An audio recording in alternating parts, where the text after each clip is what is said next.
নমস্কার বন্ধুরা, Monas kitchen and স্টোরিতে আপনাদের সকলকে জানাই স্বাগত। আমার আজকের রেসিপি চিলি এঁচোড়। রান্নাটা দেখে বা খেয়ে কোনো দিক থেকেই বুঝতে পারবেন না এটা চিলি চিকেন নাকি চিলি এঁচোড়। এরকম সুন্দর চিলি এঁচোড় বানাতে চাইলে ভিডিওটা দেখে নিন ঝটপট। সবার প্রথমে কেটে ধুয়ে রাখা এঁচোড়ের টুকরোগুলোকে প্রেসার কুকারের মধ্যে দিয়ে দিলাম। এবার তার মধ্যে দেব পরিমাণ মতো জল, একটু নুন, হলুদ গুঁড়ো আর একটু সর্ষের তেল। এরপর প্রেসার কুকারে ঢাকনা দিয়ে দুটো সিটি দিয়ে দেব। এরপর একটা বলে নেব ওই সিদ্ধ করে রাখা জল ঝরানো এঁচোড়গুলো।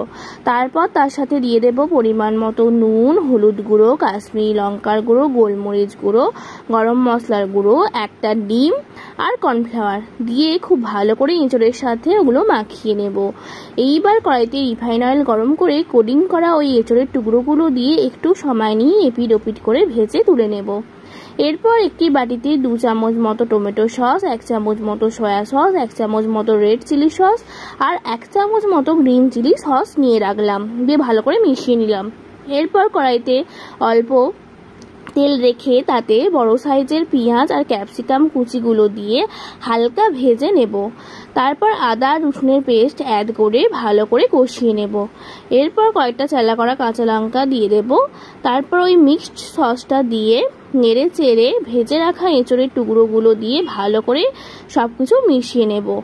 এরপর 1 কাপ মতো কর্নফ্লাওয়ার মেশানো জল অ্যাড করে নেড়ে চেড়ে দেব। শেষে একটু নুন আর চিনির দানা মিশিয়ে নেড়ে চেড়ে রাতের ডিনারে যে কোনো কিছুর সাথে সার্ভ করব। রান্নাটা কেমন লাগলো জানাতে ভুলবেন না, আর ভালো লাগলে লাইক আর সাবস্ক্রাইব করে চ্যানেলটার পাশে থাকার জন্য অনুরোধ রইল। এরকমই নিত্য নতুন রেসিপির আপডেট পেতে আপনারা চ্যানেলটা সাবস্ক্রাইব করে বেল আইকনটা প্রেস করে রাখবেন।